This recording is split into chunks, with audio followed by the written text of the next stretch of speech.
Good morning.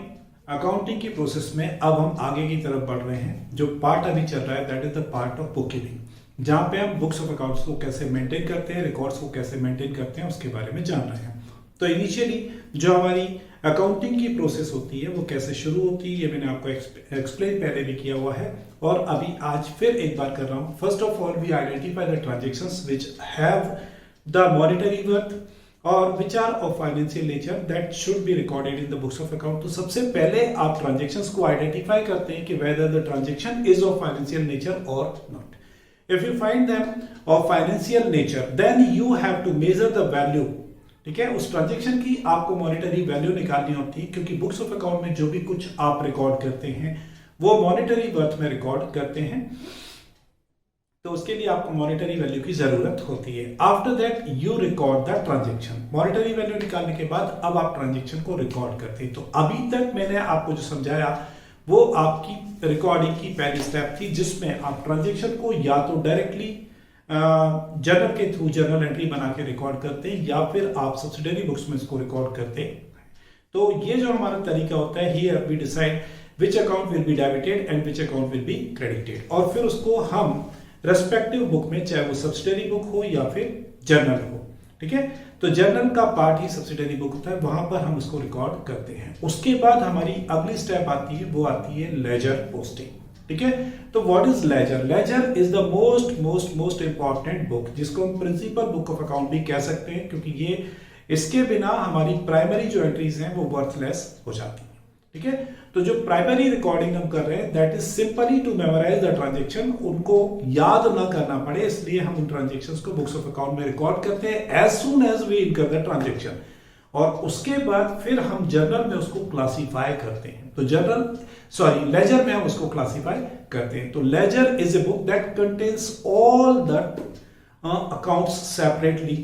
जो भी आपने जर्नल एंट्री में या सब्सिडरी बुक्स में जितने भी अकाउंट्स आपने डेबिट किए, क्रेडिट किए, उन सब अकाउंट को लेजर में हम सेपरेटली ओपन करते हैं, जहां पे हम एक पर्टिकुलर अकाउंट से रिलेटेड जितने भी transactions through out the year हमने किए हैं वो सारे के सारे ट्रांजेक्शंस एक सिंगल प्लेस पर हम रिकॉर्ड करते हैं। उसके कारण हमें उस पर्टिकुलर अकाउंट में उस पर्टिकुलर चीज से रिलेटेड सारे ट्रांजेक्शन एट ए ग्लांस एक जगह पर नजर आते हैं। ठीक है, लेजर का फायदा, लेजर की जरूरत इसलिए होती है क्योंकि ट्रांजेक्शन आप बहुत सारे करते हैं और साल भर में आपके हजारों और लाखों ट्रांजेक्शंस हो सकते हैं, जहां पे अलग अलग अकाउंट में आपने ट्रांजेक्शंस किए हुए, और बहुत सारे ट्रांजेक्शंस ऐसे होते हैं, बहुत सारे क्या मतलब ऑलमोस्ट सारे ट्रांजेक्शंस ऐसे होते हैं जो कई बार रिपीट होते हैं। ठीक है, तो जब आप जर्नल में उसको रिकॉर्ड करते हैं तो वो अलग अलग डेट्स में रिकॉर्ड होते हैं और वो अलग अलग जगह पर रिकॉर्ड होते हैं। वहां से आप एट ए ग्लांस एक पर्टिकुलर चीज के सारे ट्रांजेक्शंस को आप फाइंड आउट नहीं कर सकते हैं। ठीक है, तो एक पर्टिकुलर अकाउंट के बारे में अगर आपको कोई इंफॉर्मेशन चाहिए तो वो आप अपनी सब्सिडरी बुक से या प्राइमरी बुक से गेन नहीं कर सकते, तो उसके लिए हम बनाते हैं लेजर। तो लेजर एक ऐसी बुक है जहां पे आप जितने भी अलग अलग अकाउंट आपने डेबिट किए हैं, क्रेडिट किए हैं, उन सारे अकाउंट के लिए सेपरेट इंफॉर्मेशंस आप अलग अलग मेंशन करेंगे।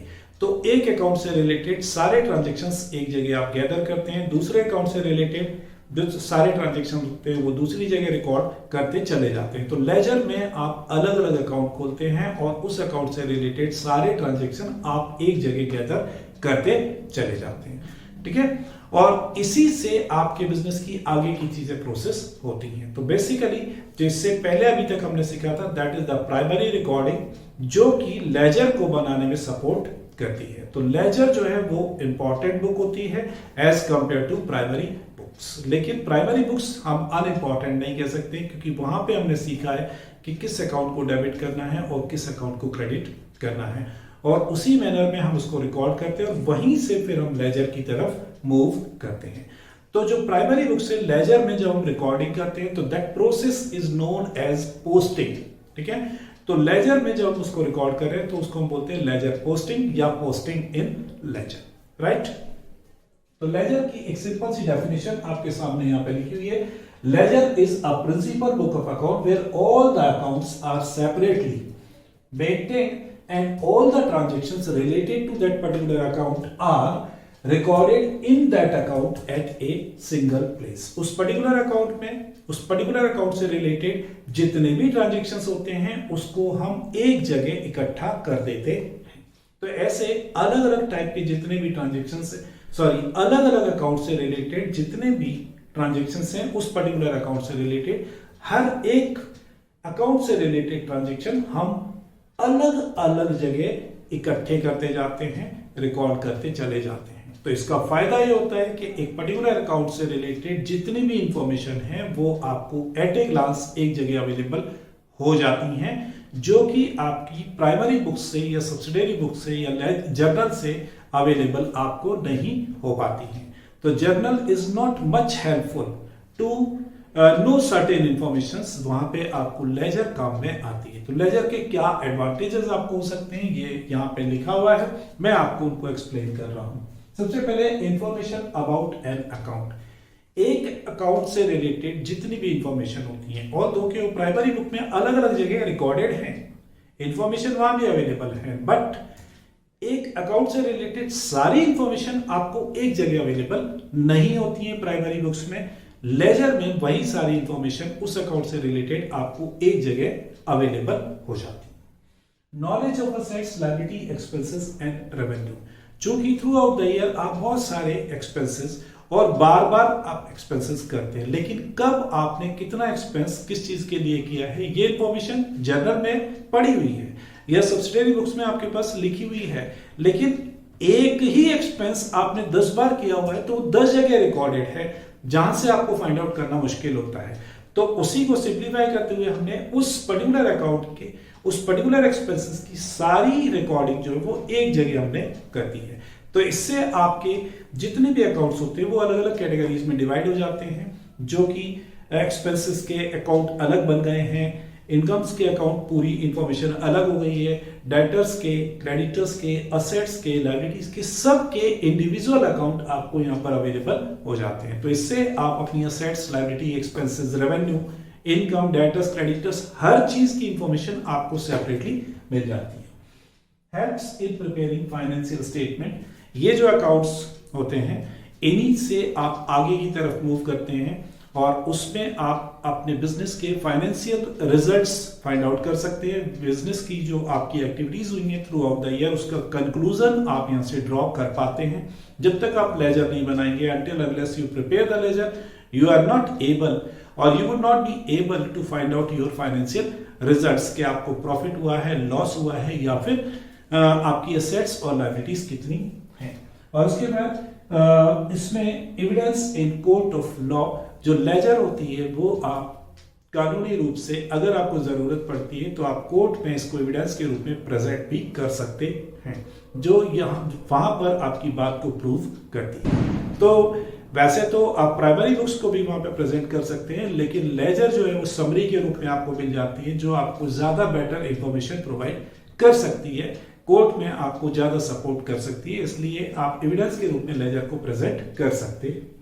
अब मैं आपको बताने जा रहा हूं difference between journal and ledger. Before this हमने प्राइमरी रिकॉर्डिंग की, जिसको हम जर्नल बोलते हैं, सब्सिडियरी बुक भी बोल सकते हैं, और दूसरा अब हमारे उसकी सेकंड स्टेप में जहां पे हम लेजर बनाते हैं। ठीक है, तो पहले हमने बेसिक रिकॉर्डिंग की और उसी को फिर हमने आगे प्रोसेस करते हुए लेजर में कन्वर्ट किया है। तो इन दोनों के बीच में क्या डिफरेंस है, डिफरेंस के पॉइंट यहाँ पे लिखे हुए मैंने, मैं उनको आपको एक्सप्लेन कर रहा हूं। हालांकि यहाँ पे ब्रीफ में मैंने उसको लिख दिया है, बट मैं उसको आपको बता रहा हूं। बेसिस ऑफ अकाउंटिंग, जर्नल जो पहला है और लेजर उसके बाद है। तो जर्नल का जो बेसिस ऑफ अकाउंटिंग होता है वो हमारा होता है डायरेक्ट ट्रांजैक्शन। जो एविडेंस हमारे पास होते हैं उस एविडेंस के बेस पर हम जर्नल में एंट्री करते हैं। तो एज सून एज वी इनकर द ट्रांजैक्शन, वही ट्रांजैक्शन हम डायरेक्टली हमारी जो सपोर्टिंग वाउचर्स होते हैं, इंफॉर्मेशन होती है, या हमारे पास जो डॉक्यूमेंट्स होते हैं उसके बेस पर हम जर्नल में एंट्री करते हैं। ठीक है, और लेजर में एंट्री करने का जो बेस होता है दैट इज द जर्नल या सब्सिडियरी बुक जो होती हैं, वहां से हम लेजर में एंट्री करते हैं। तो सिंपली वी कैन से कि जो जर्नल है या सब्सिडियरी बुक है वहां पे आप डायरेक्टली जो आपके एविडेंस होते हैं उससे रिकॉर्ड करते हैं, और जर्नल से फिर आप लेजर में रिकॉर्ड करते हैं। तो लेजर के लिए जो बेस होता है वो जर्नल होता है, और जर्नल के लिए जो बेस होता है वो आपके डॉक्यूमेंट्स होते हैं, डॉक्यूमेंट्री प्रूफ होते हैं, एविडेंस होते हैं, या डायरेक्टली ट्रांजेक्शन होता है। उसके बाद हम आते हैं टाइप ऑफ रिकॉर्ड्स। तो जो आपकी बेसिक बुक्स होती हैं वहां पे आप उसको डिस्क्रिप्टिवली रिकॉर्ड करते हैं, मतलब वहां पे पूरा डिस्क्रिप्शन दिया जाता है कि ट्रांजेक्शन क्या था और कैसे था, कब किया गया था, ये सारी चीजें होती हैं। जबकि लेजर में वही चीज सिंपली शॉर्ट में समरी फॉर्म में लिखी जाती है कि ये चीज किस चीज से अफेक्ट हो रही है। उसके बाद हम आते हैं रिकॉर्डिंग। तो जो जर्नल में रिकॉर्डिंग की जाती है वो डेट वाइज ट्रांजेक्शन रिकॉर्ड किए जाते हैं, तो इसको हम बोलते हैं क्रोनोलॉजिकल ऑर्डर, ठीक है। जबकि हम यहां पर जो रिकॉर्डिंग करते हैं वो अकाउंट वाइज करते हैं, मतलब जर्नल में जो ट्रांजेक्शन हो रहा है वो अकाउंट कौन सा है, it is not material, date कौन सी है, डेट के अकॉर्डिंग हम ट्रांजेक्शन रिकॉर्ड करते हैं। तो डेट की सीक्वेंस में हम चलते हैं, जबकि लेजर में जब हम रिकॉर्डिंग करते हैं तो वहां पे डेट नहीं बल्कि हम अकाउंट में उसको ले जाते हैं। तो यहां से हम पर्टिकुलर अकाउंट वाइज उसकी एंट्री करते हैं। तो इसमें डेट वाइज है, उसमें अकाउंट वाइज है, इसको हम बोलते हैं क्रोनोलॉजिकल ऑर्डर। उसके बाद यूटिलिटी है। तो यूटिलिटी ये है कि जो आपकी प्राइमरी बुक्स होती हैं वो अपनी मेमोरी की लिमिट के कारण, चूंकि आप ट्रांजेक्शन्स को मेमोराइज नहीं कर सकते, इसलिए ट्रांजेक्शन्स को याद ना रखना पड़े, इसके लिए आप इंस्टेंटली जैसे ही ट्रांजेक्शन करते हैं तो आप अपनी बुक्स ऑफ अकाउंट में उसको लिख देते हैं, ठीक है। तो वो आपकी मेमोरी की जरूरत वहां पर नहीं होती है। और यहां पर जो होता है ये फाइनल रिजल्ट्स को फाइंड आउट करने के लिए, जो आपके बिजनेस के कंक्लूजन्स हैं, जो आपने एक्टिविटीज की हैं, उसका परफॉर्मेंस क्या आया है, ठीक है, प्रॉफिट हुआ है, लॉस हुआ है, आपके बिजनेस की असेट्स क्या हैं, कितनी असेट्स हैं, कितनी लायबिलिटीज हैं, कौन कौन सी असेट्स हैं और कौन कौन सी लायबिलिटीज हैं, इसको फाइंड आउट करने के लिए हम बनाते हैं लेजर। परमानेंसी, जो आपकी प्राइमरी बुक्स होती हैं they are the temporary recording, क्योंकि वो सिर्फ मेमोरी के पॉइंट ऑफ व्यू से रिकॉर्ड की जाती है, while the ledger is your permanent record, वो ही आपको आगे काम में आता है और उसी के बेस पर आप अगले सालों में भी कैरी ओवर ट्रांजेक्शंस को करते हैं। तो इस तरीके से अगर मैं कहूं तो ये हमारा जर्नल और लेजर का डिफरेंस था। अब मैं आपको बताने जा रहा हूं लेजर का फॉर्मेट। तो लेजर का फॉर्मेट जो है उसमें टोटल आपके 8 कॉलम्स होते हैं। 8 कॉलम्स, 4 कॉलम डेबिट साइड के लिए और 4 कॉलम क्रेडिट साइड के लिए। किस तरीके से बनता है वो आपको बता रहा हूं, और उसमें आप कैसे रिकॉर्ड करते हैं वो आपको मैं समझाने जा रहा हूं। सेंटर से हमने इसको डिवाइड किया 2 इक्वल पार्ट्स में, ठीक है। ये हमारा सेंटर पार्ट है, ये वाला जो साइड है it is left hand side, ये हमारा डेबिट साइड कहलाएगा और ये हमारा क्रेडिट साइड कहलाएगा। तो सबसे पहले मैंने यहां पे लिखा डेबिट साइड,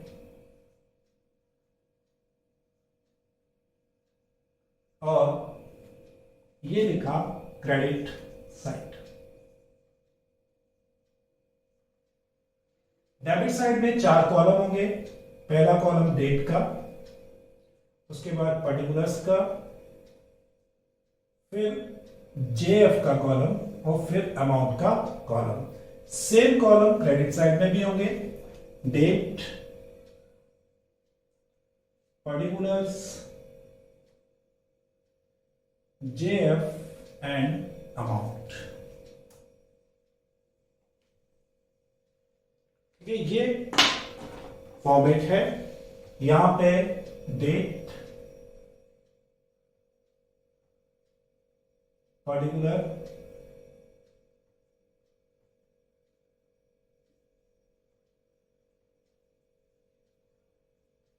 उसके बाद जर्नल फोलियो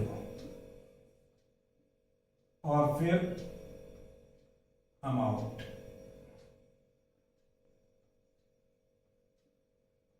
फिर डेट, पर्टिकुलर,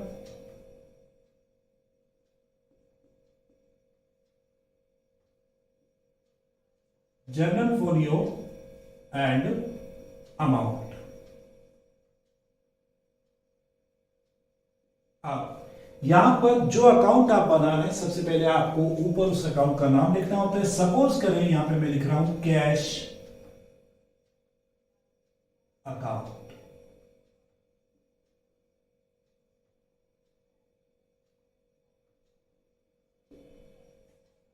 कैश अकाउंट का मतलब होता है कि इसमें मैं जितने भी ट्रांजैक्शंस मेरे कैश से होंगे वो सारे ट्रांजैक्शन इसमें रिकॉर्ड होंगे, जिसमें कैश आएगा और कैश जाएगा, just like cash book.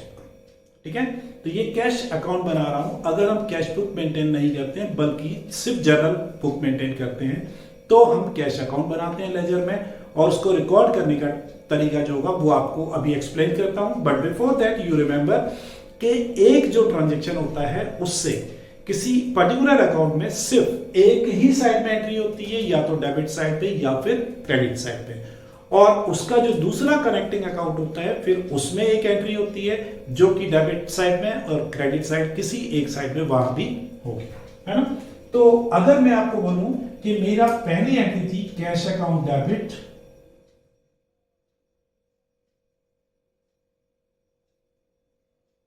To capital account,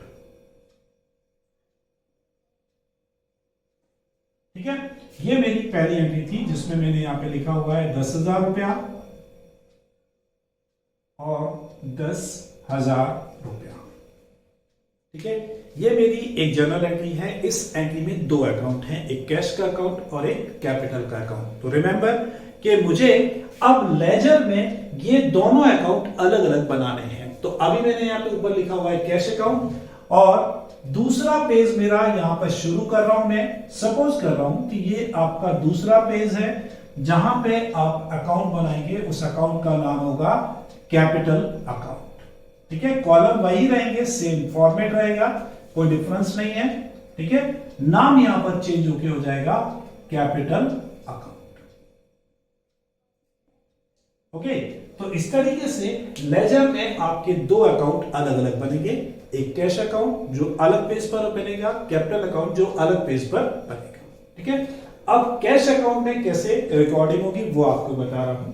तो जनरल एंट्री में आपका कैश अकाउंट क्या हो रहा है, डेबिट। ठीक है, तो आपको कैश अकाउंट के डेबिट साइड में लिखना होगा। ठीक है, कैश अकाउंट डेबिट है तो कैश अकाउंट जो आपने जहां पे बनाया है उसके डेबिट साइड में एंट्री आएगी, और वहां पर आपको नाम लिखना पड़ेगा to capital account.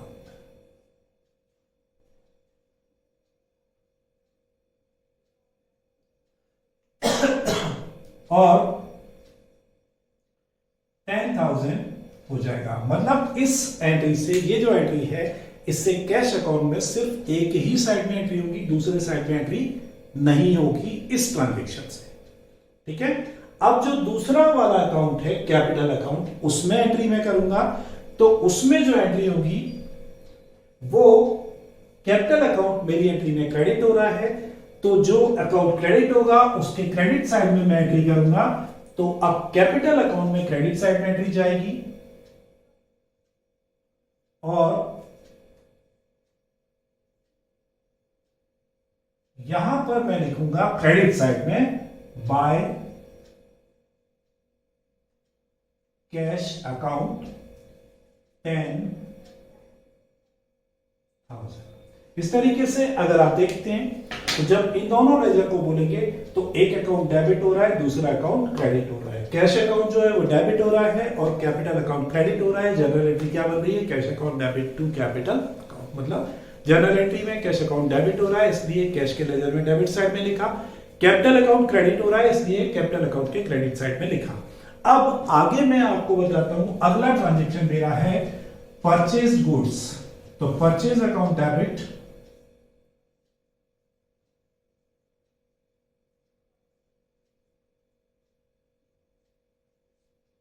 To cash account, ये मेरी अगली एंट्री है। ठीक है, अब इस एंट्री में फिर से मेरे पास दो अकाउंट हैं, एक परचेज अकाउंट है और एक कैश अकाउंट है। तो बिकॉज ऑफ कि कैश अकाउंट मेरे पास ऑलरेडी एग्जिस्ट कर रहा है तो मुझे नया अकाउंट बनाना नहीं है, इसी अकाउंट में इस ट्रांजेक्शन को रिकॉर्ड किया जाएगा। लेकिन मेरे पास अभी तक परचेज अकाउंट नहीं है, तो मुझे परचेज का एक नया अकाउंट लेजर में बनाना है। आपको बोला गया है कि जितने भी नए नए अकाउंट होंगे वो सब सेपरेट सेपरेट अकाउंट आपको यहां पर बनाने पड़ेंगे। तो इसके नीचे मैं आपको बना रहा हूं परचेज अकाउंट, ये मेरा नया अकाउंट, ठीक है। और सपोज करें कि ये अमाउंट मेरा 4000 था, तो मैंने यहां पे 4000 लिखा एंड दैट्स ओवर। अब मुझे इस 4000 की जो एंट्री है वो परचेज अकाउंट में भी करनी है और कैश अकाउंट में भी करनी है, ठीक है।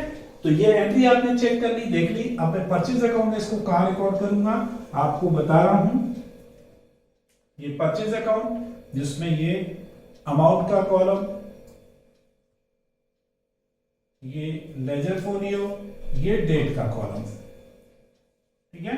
फिर ये पर्टिकुलर, ये लेजर जर्नल फोलियो और ये अमाउंट का कॉलम।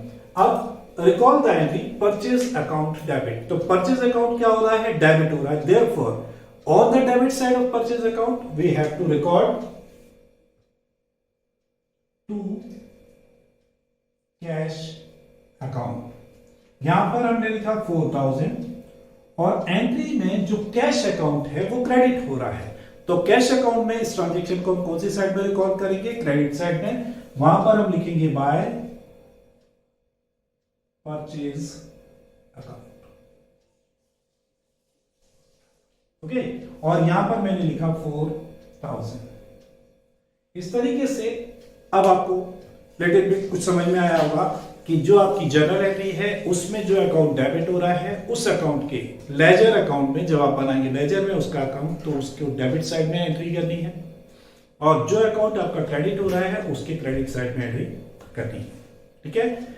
तो जब आप अकाउंट में एंट्री करते हैं तो एक दूसरे के अपोजिट वाले नाम को लिखना होता है। जैसे कैश में आप कैश का नाम नहीं लिखेंगे, ठीक है। और परचेज में आप पर्टिकुलर्स के कॉलम में कहीं भी परचेज का नाम नहीं लिखेंगे। कैपिटल अकाउंट में आप कहीं भी पर्टिकुलर्स के कॉलम में कैपिटल का नाम नहीं लिखेंगे, वो जिससे अफेक्ट हो रहा है उसका नाम लिखेंगे। जैसे cash is being affected by capital and capital is affected by cash. Purchase is affected by cash and cash is affected by purchase, ठीक है। कि आपके पास कैश बढ़ रहा है ड्यू टू कैपिटल, आपके पास कैश कम हो रहा है ड्यू टू परचेज, आपके पास परचेज बढ़ रहा है ड्यू टू कैश, और आपकी कैपिटल बढ़ रही है ड्यू टू कैश, ठीक है। तो आपको याद रखना है कि आपको जो भी अकाउंट बनाना है उस अकाउंट में उस पर्टिकुलर अकाउंट का नाम नहीं आएगा, पहली चीज। और एक एंट्री से एक अकाउंट में एक ही साइड में एंट्री जाएगी, दोनों साइड में नहीं जाएगी, ठीक है। हाँ, एक अकाउंट में दोनों साइड में एंट्री आ सकती है, डेबिट भी और क्रेडिट भी। वो एंट्री के ऊपर डिपेंड करता है कि वो पर्टिकुलर अकाउंट आपकी जनरल एंट्री में डेबिट है या फिर क्रेडिट है। तो कभी वही अकाउंट किसी जनरल एंट्री में डेबिट होता है तो कभी वो क्रेडिट भी होता है। तो अगर एक ही अकाउंट अलग एंट्री में डेबिट हो रहा है, किसी दूसरी एंट्री में क्रेडिट हो रहा है, तो डेबिट वाले की एंट्री डेबिट साइड में जाएगी, क्रेडिट वाले की एंट्री क्रेडिट साइड में जाएगी। जब भी आप किसी अकाउंट में लिखेंगे तो हमेशा दूसरे अकाउंट का नाम लिखेंगे। जैसे परचेज का कनेक्शन से कैश से है तो आप परचेज अकाउंट में कैश लिखेंगे और कैश अकाउंट में परचेज लिखेंगे, ठीक है।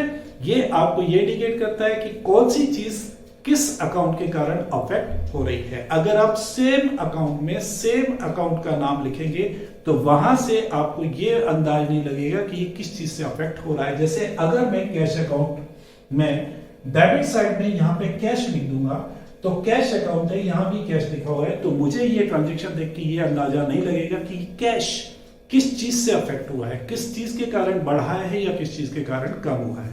क्योंकि अगर मैं यहां भी कैश लिखूंगा, यहां भी कैश लिखूंगा, तो ये दोनों ट्रांजैक्शन मुझे ये एक्सप्लेन नहीं कर पाएंगे कि why the cash is being affected, ठीक है। कि और जब मैं दूसरे अकाउंट जिससे ये अफेक्ट हो रहा है उसका नाम लिखता हूं तो मुझे यहां पे समझ में आता है कि मेरे पास कैश बढ़ रहा है कैपिटल के कारण और कैश कम हो रहा है परचेज के कारण। यहां पर कैपिटल अकाउंट को देखता हूं तो कैपिटल मेरी इंक्रीज हो रही है कैश से, इसके अलावा भी कोई चीज हो सकती है। परचेज मेरा अफेक्ट हो रहा है, मतलब ये जो परचेज हुआ है ये कैश से हुआ है। अगर मैं क्रेडिट से परचेज करता हूं तो यहाँ पे जिससे परचेज करूंगा उसका नाम भी आएगा। अगर मैं एक एंट्री लिखता हूं, ये यहाँ पे मैं एंट्री लिख रहा हूं वैसे ही, purchase account debit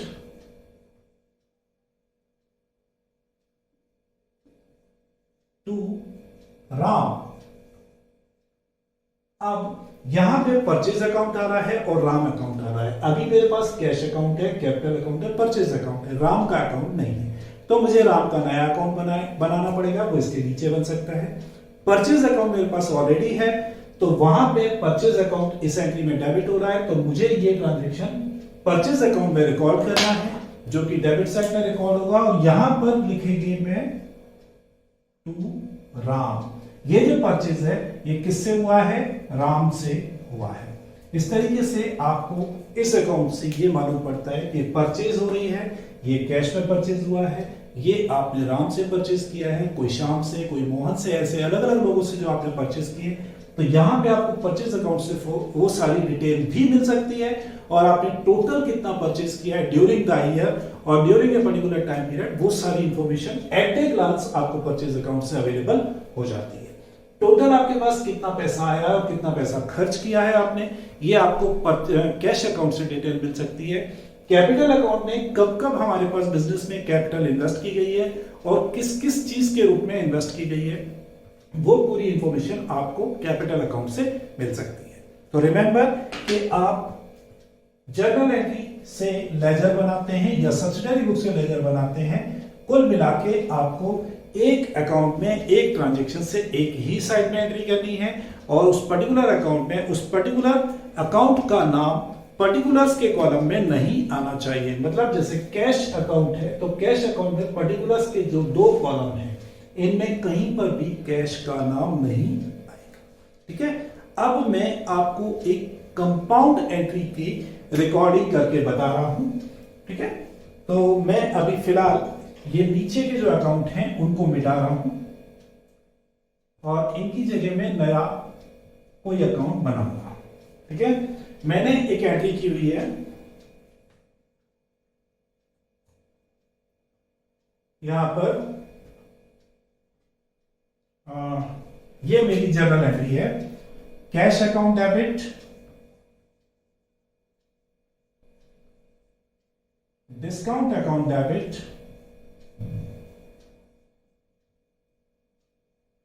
to Ram.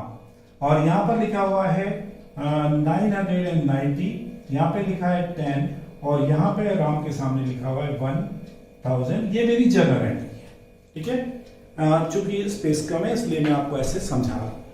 ठीक है, अब ये जो जर्नल एंट्री है इसमें 3 अकाउंट आ रहे हैं, तो आपको 3 अलग अलग अकाउंट में इसकी एंट्री करनी होगी, और वहां पर आपको अमाउंट कैसे लिखना है इसको कंसंट्रेट करने की जरूरत है। तो सबसे पहले मैं आता हूं कैश अकाउंट में। ठीक है, कैश अकाउंट डेबिट हो रहा है, तो मुझे डेबिट साइड में रिकॉर्ड करना है पहली चीज। ठीक है, entry will be recorded on the debit side of cash. ठीक है, कैश के सामने जो अमाउंट लिखा हुआ है वही मुझे यहां पर लिखना है, तो मैं पहले अमाउंट लिख रहा हूं 990। ठीक है, अब मुझे कैश अकाउंट में पर्टिकुलर में लिखना है कुछ कि ये किस चीज से अफेक्ट हो रहा है। तो cash is being affected by Ram, जो इसके अपोजिट में, मतलब डेबिट के अपोजिट में जो क्रेडिट अकाउंट का नाम लिखा हुआ है उसको यहां पर आपको लिखना है टू राम। ओके, अब ये ध्यान रखना है आपको कि अगर आप कैश अकाउंट में एंट्री कर रहे हैं तो कैश कितना अफेक्ट हुआ है वही अमाउंट आपको लिखना है। राम के सामने जो अमाउंट लिखा है वो आपको यहां नहीं लिखना है। Never write here 1000। कैश कितना अफेक्ट हो रहा है 990, तो आपको 990 ही लिखना है। दूसरा अकाउंट अब मैं बनाऊंगा डिस्काउंट अकाउंट। ठीक है, डिस्काउंट अकाउंट अगर मैं जर्नल एंट्री में चेक करता हूं तो it is also on debit side, तो डिस्काउंट अकाउंट में डेबिट साइड में मैं एंट्री लिखूंगा। डिस्काउंट कितने का है 10 रुपीज का है। ठीक है, ये मैंने लिखा। अब डिस्काउंट डेबिट है और इसके अपोजिट में जो अकाउंट है उसका नाम भी क्या है, राम है, तो मैं यहां पर भी राम का ही नाम लिखूंगा टू राम। ठीक है, तो इस तरीके से अगर आप देखते हैं तो राम नाम से टोटल 1000 की एंट्री आपकी हो गई है। जो राम के सामने आपने लिखा हुआ है यहाँ पे 1000 रुपया, that has been recorded as 1000 rupees, लेकिन वो अलग अलग पार्ट में दो अकाउंट में रिकॉर्ड किया गया है, 990 कैश में और 10 रुपीज डिस्काउंट। अब मैं तीसरी एंट्री जो करूंगा वो राम के अकाउंट में होगी, राइट। अब इस एंट्री में राम का अकाउंट जो है वो क्रेडिट हो रहा है, ठीक है। तो इसमें राम के अकाउंट में टोटल 1000 रुपए की एंट्री होगी, राइट, क्योंकि डेबिट और क्रेडिट हमेशा बराबर होते हैं। यहाँ पे आपने 1000 रुपए की एंट्री की है तो क्रेडिट में भी 1000 रुपए की एंट्री ही होगी। अब राम के अकाउंट के अपोजिट जो अकाउंट है उन दोनों का नाम राम के अकाउंट में आएगा। तो आप यहां लिखेंगे बाय कैश अकाउंट और बाय डिस्काउंट अकाउंट, ठीक है। राम से कैश कितना अफेक्ट हुआ है 990 और डिस्काउंट कितना अफेक्ट हुआ है 10। इस तरीके से अब आप देखें कि राम के अकाउंट में 1000 की एंट्री क्रेडिट में हो रही है और इन दो अकाउंट में 1000 रुपए मिला के डेबिट हो रहे हैं, मतलब डेबिट और क्रेडिट दोनों बराबर हो रहे हैं। तो हर एंट्री से आपके जितने भी अकाउंट में एंट्रीज जाएंगी, लेकिन टोटल ऑफ डेबिट और टोटल ऑफ क्रेडिट हमेशा क्या होंगे, बराबर होंगे। आई थिंक सो कि आपको ये समझ में आया होगा। अब इसके बाद अगली जो चीज होती है वो हर अकाउंट का आपको बैलेंस निकालना होता है। बैलेंस कैसे निकालना होता है, सिंपली आपके दो साइड हैं, यहाँ पे दोनों साइड का आपको टोटल लगाना है और जो डिफरेंस आना है वो आपको लिखना है वहां पे। तो पहले आप टोटल लगाएं, ये साइड का टोटल आ रहा है 10,990, उस तरफ का टोटल कम है, तो आपको दोनों साइड में से जो बड़ा टोटल आ रहा है वो टोटल आपको दोनों तरफ लिखना है। तो यहां भी मैं कितना लिखूंगा 10,990, ठीक है। अब प्रैक्टिकली देखा जाए तो इस तरफ का टोटल 10,990 नहीं आ रहा है, इस तरफ से 4,000 है। तो 10,990 में से 4,000 माइनस करके जो बचेगा वो यहां लिखा जाएगा बाय बैलेंस कैरेट डाउन। अगर आपको याद हो तो आपको कैश बुक में मैंने बैलेंस निकालना सिखाया था, वैसा का वैसा सिस्टम यहां पे फॉलो अप कर रहे हैं। तो ये आ गया यहां पे 6,990, ठीक है। इस तरीके से ये दोनों साइड बराबर हो गए हैं, ये इस अकाउंट का बैलेंस कहलाएगा। इसका मतलब ये हुआ है कि आपके पास टोटल 10,990 रुपीज आए हैं और उसमें से आपने 4,000 खर्च कर दिया है। अभी आपके पास जो पैसा बचा हुआ है दैट शोज कि आपकी जेब में है 6,990 रुपीज। इस तरीके से आपको हर अकाउंट का बैलेंस निकालना होता है, ठीक है। तो ये आज मैंने आपको सिखाया लेजर अकाउंट बनाना, लेजर अकाउंट में पोस्टिंग कैसे की जाती है वो आपको सिखाया, और उसके साथ में आपको सिखाया है बैलेंसिंग करना। अब आप जर्नल एंट्रीज के जो क्वेश्चंस करेंगे उसमें जर्नल एंट्री करने के बाद आप उनके लेजर भी बनाएंगे। लेजर बनाना एक कॉम्प्लिकेटेड काम है क्योंकि इसमें बहुत सारे लेजर बनते हैं और बहुत सारी एंट्रीज होती हैं। तो टू बी केयरफुल, क्योंकि लेजर से फिर आप आगे की प्रोसेस करते हैं और लेजर में अगर गलती होती है तो आगे की प्रोसेस भी आपकी गलत हो जाती है, ठीक है।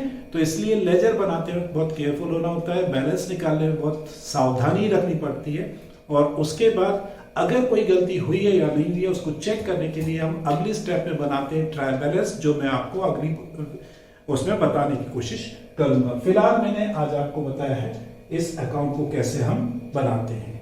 अब चूंकि ये मेरी जर्नल एंट्री थी, ये मैं मिटा रहा हूं। मेरे फिलहाल राम के अकाउंट की जो पोजीशन है वो ऐसी है, यहां पे इसका मैं टोटल लगाऊंगा, ये हो गया 1000। इस तरफ कोई टोटल नहीं है, मतलब इस तरफ कोई एंट्री नहीं है, तो यहां पर मैं लिखूंगा to balance carried down, okay. और इसको मैं यहाँ पे 1000 लिख दूंगा क्योंकि इस तरफ दोनों तरफ का टोटल जो है वो 1000 होना चाहिए, ठीक है।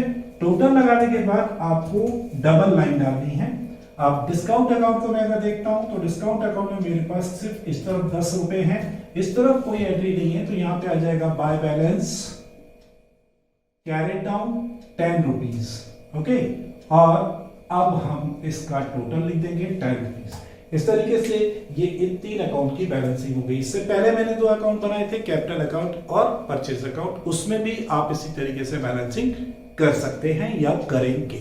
ठीक है।